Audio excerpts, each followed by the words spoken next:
최상위 부자가 말하는 돈에 대한 모든 것. 돈은 인격체라고 이야기하는 사람이 있습니다. 40살까지 가난한 이민가장이었던 그가 5천억 자산가가 되어 진짜 돈을 어떻게 만들어갈 수 있는지 돈에 대한 가르침을 전해주고 있습니다. 어떤 횡재나 대박 주식 없이 말 그대로 맨손에서 만들어낸 종잣돈으로 돈 버는 방법을 알려줍니다. 그 중에서도 5가지 정도를 추려서 살펴볼 텐데요. 먼저 복리의 비밀에서는 아인슈타인이 세계 8대 불가사의라고 했던 복리가 어떻게 우리들의 생활 속에서 부를 쌓아가는 데 기여하게 되는지 알려주고 있습니다. 복리를 내 편으로 만드는가, 적으로 만드는가에 따라 내 재산의 정도가 달라진다고 합니다. 일정하게 들어오는 돈이 가진 힘에 대해 우리는 아주 쉽게 생각하며 살아가지만 그 힘이 정말 크고 위대하다는 걸 다시 한번 느껴볼 수 있습니다. 세상 모든 사물이 중력의 힘에 의해 움직인다는 사실은 너무나 잘 알고 계실 텐데요. 돈에도 그런 중력의 힘이 있다고 합니다. 그렇게 돈을 모으기 위해 우리가 중력의 힘을 이용하는 방법에 대해서도 이야기하고 있습니다. 마지막으로 빨리 부자가 되려고 하면 안 된다는 이야기를 전해주고 있습니다. 돈에 대한 생각과 태도가 우리가 일반적으로 생각하던 그것과 차이가 있는 부분이라고 생각되는 5가지를 모아서 읽어보도록 하겠습니다. 오늘 읽어드릴 책은 돈의 속성. 지은이 김승호. 펴낸 곳 스노우폭스.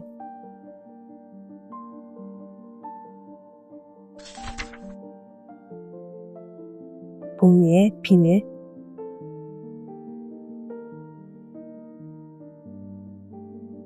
재테크에서 빼놓을 수 없는 게 복리의 위력이다.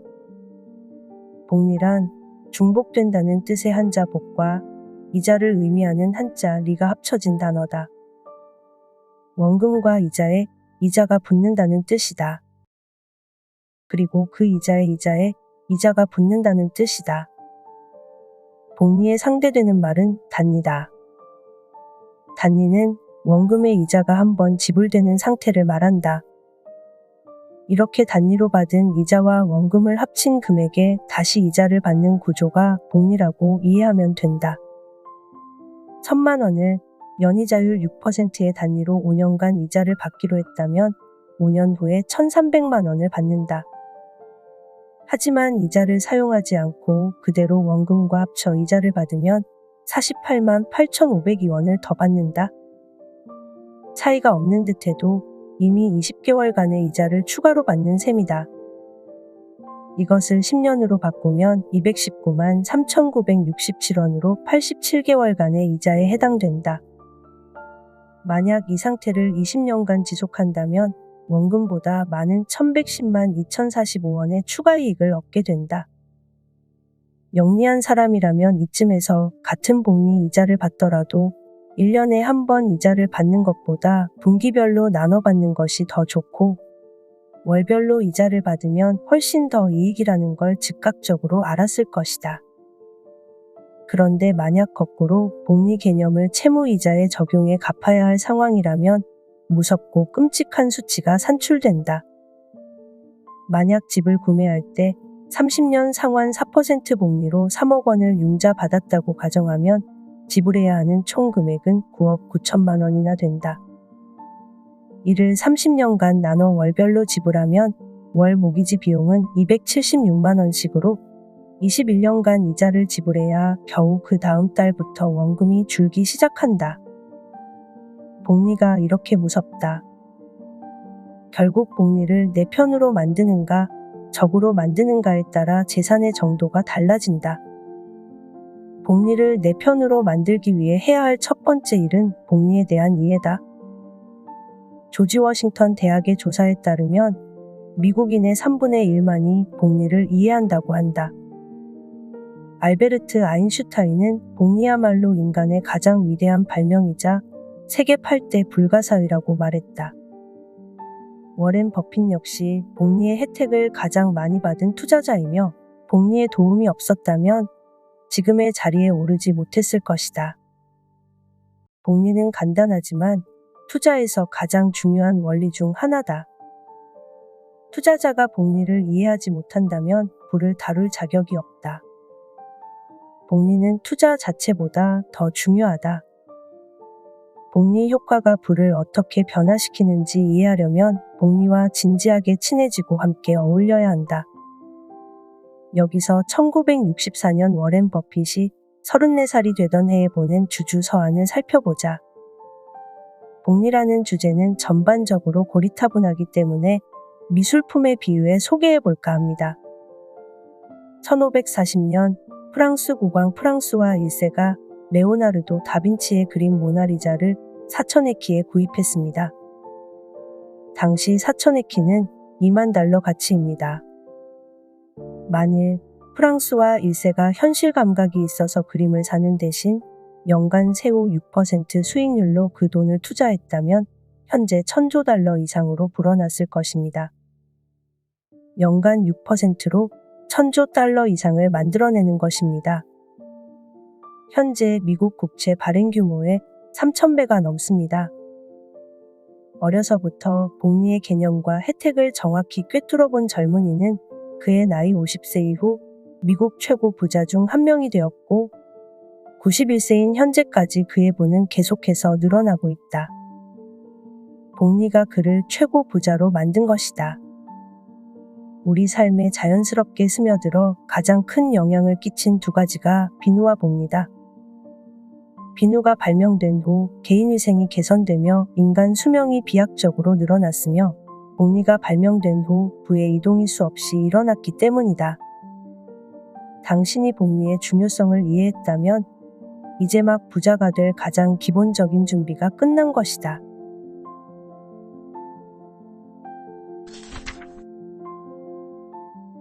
일정하게 들어오는 돈의 힘.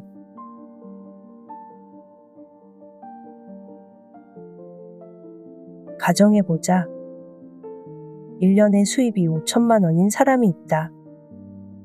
A라는 사람은 매달 일정하게 400만 원을 버는 사람이고 B라는 사람은 어느 땐 1,000만 원을 넘게 벌기도 하지만 어떤 달은 한 푼도 벌지 못한다. 두 사람 모두 매년 5천만 원의 수입이 생기지만 돈의 힘은 서로 다르다. 수입이 일정하게 발생한다는 건 그 수입의 질이 비정규적인 수입보다 좋다는 뜻이다. 질이 좋은 돈은 다른 돈을 잘 불러 모으고 서로 붙어 있어도 흩어지지 않는다. 비정규적인 돈보다 힘이 강해 실제 액면 가치와 상관없이 잠재 가치척도 주가 수익률이 높다. 농사를 짓는데 필요한 강수량이 1000mm라고 가정해보자. 그런데 봄에 한번 500mm 퍼붓고 가을에 한번 500mm 퍼붓는다면 그 땅에서는 농사를 지을 수 없다. 홍수 아니면 가뭄이기 때문이다. 대신에 하루 10mm씩이라도 매일 꾸준히 내리면 상당히 좋은 결실을 맺을 수 있다. 브라질의 렌소이스 사막은 연간 강우량이 1600mm나 되지만 아무것도 키우지 못한다. 6개월에 한 번씩 비가 오기 때문이다. 마찬가지로 기업 운영도 가장 중요한 것은 현금 흐름이다. 현금 유입과 유출을 통틀어 현금 흐름이라 한다. 기업의 현금 흐름이 좋지 않으면 이익이 나도 부도가 날 확률이 높아진다. 언젠가 비가 와도 당장 가뭄이 들어 작물이 타 죽는 것과 같다.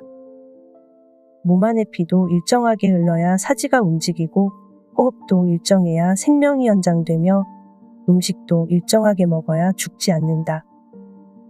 10분 동안 물속에 있다가 모자란 숨을 몰아넣는다고 사람이 살아날 수는 없다. 굶어 죽은 사람 입에 고기를 넣어준다고 사람이 살아나지 않는 것처럼 말이다. 돈도 같다. 현금 흐름이 일정하게 유지돼야 경제적으로 삶이 윤택해진다. 돈이 일정하게 들어온다는 건 체계화된 경찰이나 군인 수백 명만으로 수천, 수만 명의 군중을 효율적으로 통제하는 것과 같다. 이 흐름이 거친 인생을 통제할 수 있는 상태를 만들어준다. 장사나 사업을 계획 중이라면 개천을 막아 여름 한철 하루 1,000만 원 매출을 올리는 사람을 부러워 말고 매일 수십만 원씩 꾸준한 돈이 들어오는 국밥집을 부러워해야 한다. 여름철에 번 1,000만 원은 그 돈이 솜사탕처럼 가벼워서 만지기만 해도 쉽게 부서지지만 국밥집 100만 원은 단풍나무처럼 단단해서 건물도 만들어낼 수 있기 때문이다. 행사 때 몰려온 단체 손님을 상대하느라 단골을 무시하는 사장은 성공할 수 없다. 비정규적인 수입은 한 번에 몰려온 돈이라 실제 가치보다 커 보이는 착각을 일으킨다. 그래서 자신이 많은 돈을 벌게 된 줄 알고 사치하고 함부로 사용하게 돼 결국 모으지 못하게 된다. 흔한 생각으론 돈이 또 언제 들어올지 모르니 저축을 해가며 살 것 같아도 실제로 그렇게 조정하는 사람은 별로 없다. 내 손에 바늘이 있고 풍선이 눈앞에 어른거리면 찔러보고 싶은 것이 사람 마음이다. 따라서 수입이 비정규적인 사람은 자산을 정규적인 수입 자산으로 옮기는 작업을 해야 한다. 연예인, 강사, 학원 교육자, 건설 노동자, 시즌이 있는 사업체 소유자, 운동선수, 개원이사처럼 수입이 일정하지 않은 직업을 가진 사람이 여기에 해당된다. 수입이 일정하지 않다는 말은 또 다른 말로 개인의 재능이나 재주가 많아서 단기간 많은 수입을 얻는다는 뜻이다. 이런 사람들은 자신의 수입이 생기는 대로 일정한 소득이 나올 수 있는 부동산이나 배당을 주는 우량 주식을 사서 소득을 옮겨 놓아야 한다. 하루라도 빨리 일정한 소득으로 옮겨 놓지 않으면 비정규적인 돈은 정규적인 돈을 소유한 사람들 아래로 빨려 들어가고 말 것이다. 정규적인 돈과 비정규적인 돈이 싸우면 언제든 정규적인 돈이 이기기 마련이다.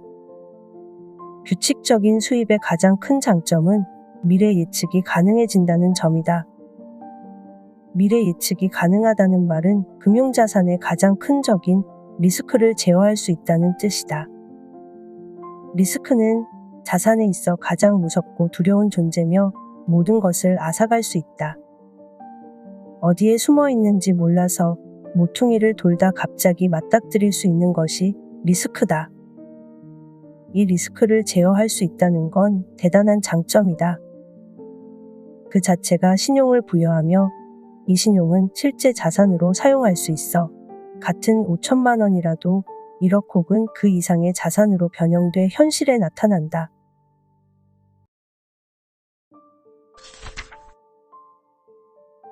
돈은 중력의 힘을 가졌다.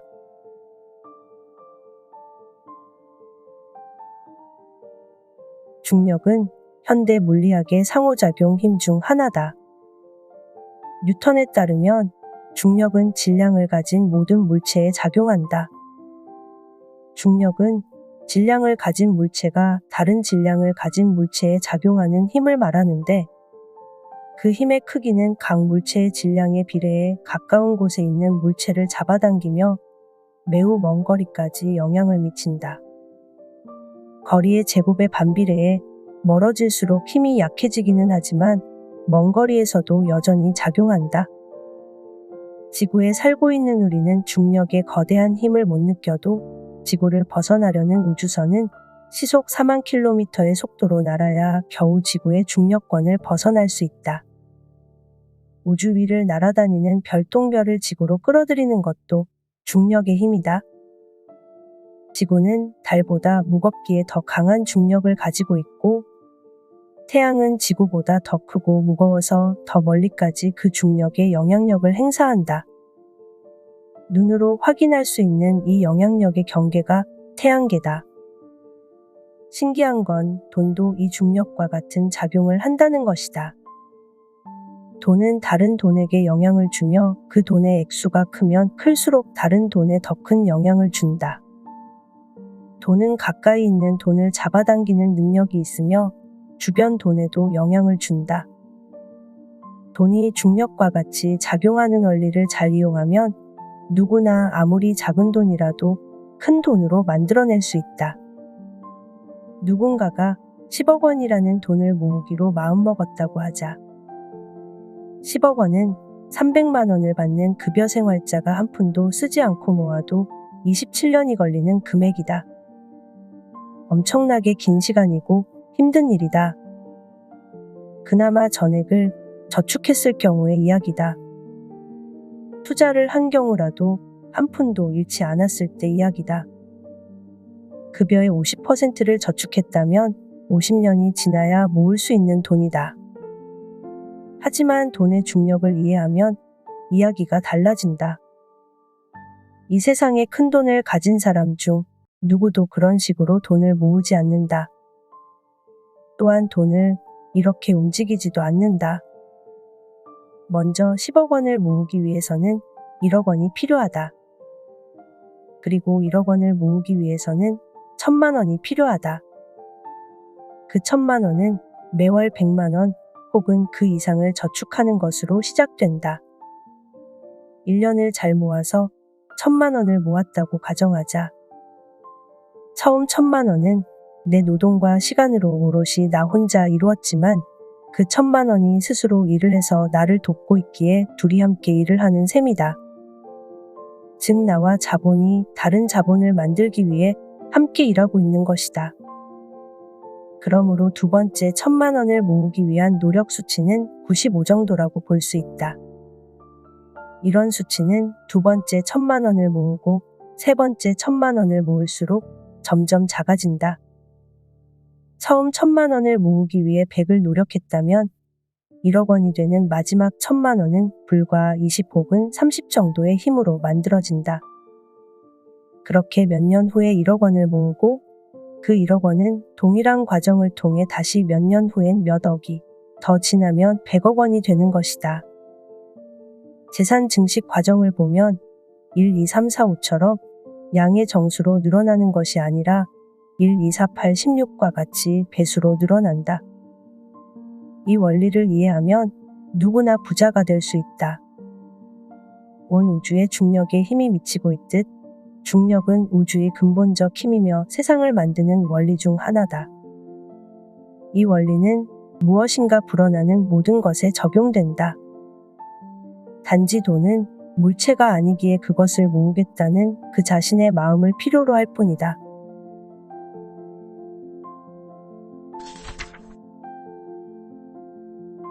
남의 돈을 대하는 태도가 내 돈을 대하는 태도다.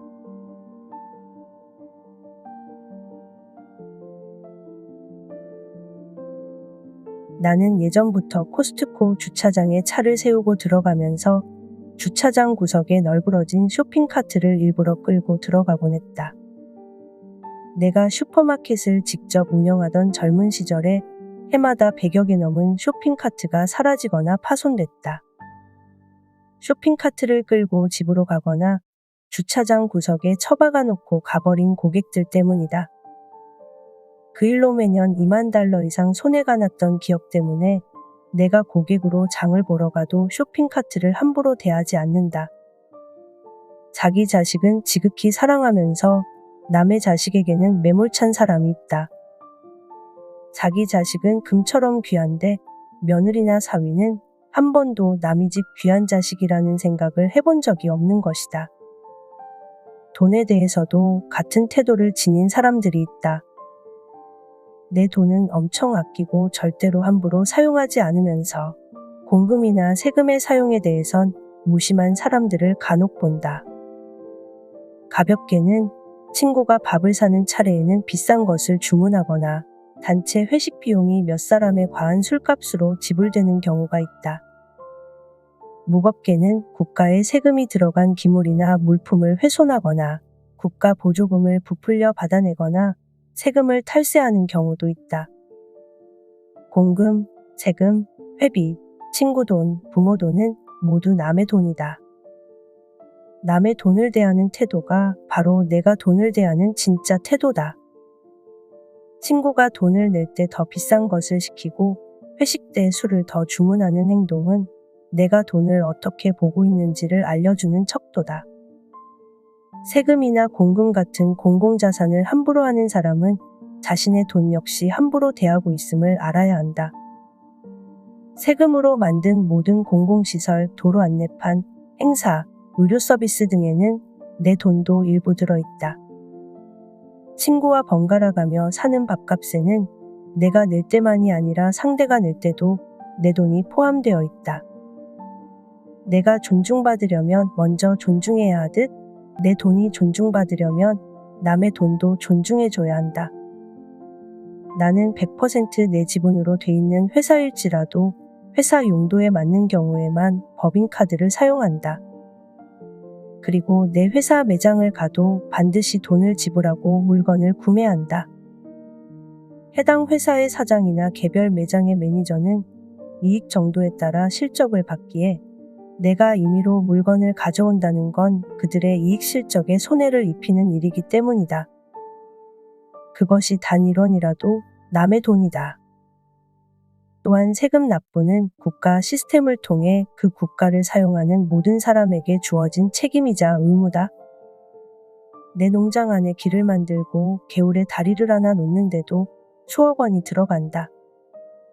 그러니 한 푼도 안 내고 멀리 떨어진 도시를 1시간 이상 가로질러 다닐 수 있는 건 이미 많은 사람이 내놓은 세금과 내가 낼 세금이 모여있기 때문이다. 세금은 내 돈이지만 동시에 남의 돈이다.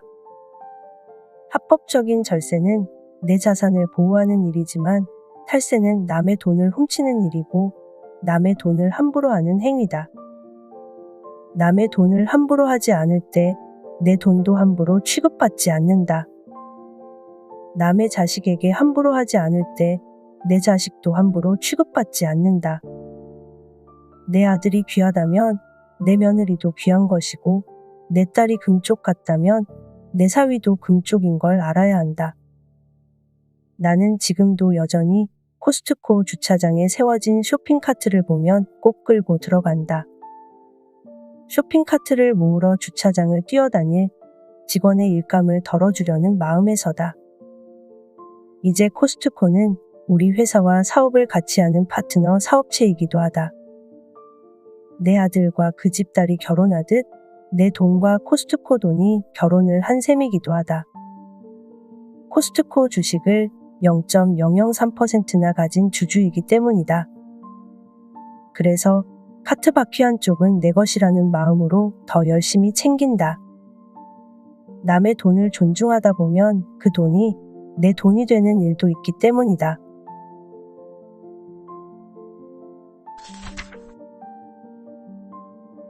빨리 부자가 되려면 빨리 부자가 되려 하면 안 된다.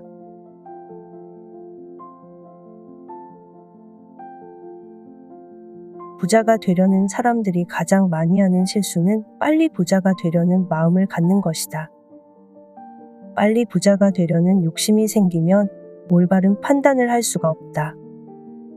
사기를 당하기 쉽고 이익이 많이 나오는 것에 쉽게 현혹되며 마음이 급해 리스크를 살피지 않고 감정에 따라 투자를 하게 된다. 거의 모든 결말은 실패로 끝나고 만다. 혹시 운이 좋아 크게 성공을 했어도 다시 실패할 수밖에 없는 모든 조건을 가진 자산과 인연만 만들게 된다. 무리한 투자나 많은 레버리지를 사용하는 버릇을 버리지 못하고 힘이 약한 재산만 가지고 있기 때문이다. 이런 실패를 통해서도 배우지 못한 사람들은 늦춰진 부자의 길을 앞지르기 위해 점점 더 무리한 투자나 허망한 꿈만 쫓다. 끝내 절망하고 세상을 원망하며 고약한 사람으로 인생을 마무리하게 마련이다. 부자는 결코 빨리 되는 것이 아니다. 빨리 부자가 되는 유일한 방법은 빨리 부자가 되지 않으려는 마음을 갖는 것이다. 자수성가의 길을 걷는 사람이라면 나이 40에 부자가 되는 것도 너무 빠르다. 20대나 30대에 빨리 부자가 된 젊은이들 중에 그 부를 평생 가져갈 수 있는 사람은 손에 꼽을 정도다. 그래서 부자가 되기에 가장 좋은 나이는 50세 이후다. 젊은 시절에 부자가 되면 부를 다루는 기술이 부족하고 투자로 얻는 이익이나 사업으로 얻는 이익이 더 눈에 보여서 모으고 유지하는 능력이 가진 재산에 비해 약해진다. 결국 다시 가난해질 확률이 높다. 또한 빨리 부자가 되려는 마음은 누군가와 나를 비교하고 있거나 주변에 나를 과시하고 싶어하는 마음이 그 본질이다. 부는 차근차근 집을 짓는 것처럼 쌓아나가야 한다. 돈을 버는 기술과 돈을 모으는 능력, 돈을 유지하는 능력, 돈을 쓰는 능력을 골고루 배우려면 나이 50도 버거운 것이 사실이다. 이 네 가지 능력은 잘 차려진 밥상의 네 다리에 해당한다. 이 중에 하나라도 길이가 짧거나 없으면 음식이 많이 차려지는 그 어느 때 와장창 무너지기 마련일 테니 말이다. 빨리 부자가 되려는 마음을 버리고 종잣돈을 마련해 복리와 투자를 배우고 경제 용어를 배워 금융문맹에서 벗어나야 한다. 죽어라고 절약해 종잣돈 1,000만 원 혹은 1억 원이라도 만들어 욕심을 줄여가며 자산을 점점 키워서 그 자본이익이 노동에서 버는 돈보다 많아지는 날이 바로 당신이 부자가 된 날이고 경제적 독립기념일이다. 이 날을 길이길이 기념해 당신과 가족의 해방일로 삼으면 된다. 이렇게 부자가 되는 사람은 절대로 다시 가난해지지 않으며 부가 대를 이어 발전해 나갈 수 있다. 이것이 가장 빨리 부자가 되는 방법이다. 절대로 빨리 부자가 되려 하지 마라. 부자가 되는 가장 빠른 방법은 이 사실을 가슴에 새기는 데서부터 시작된다.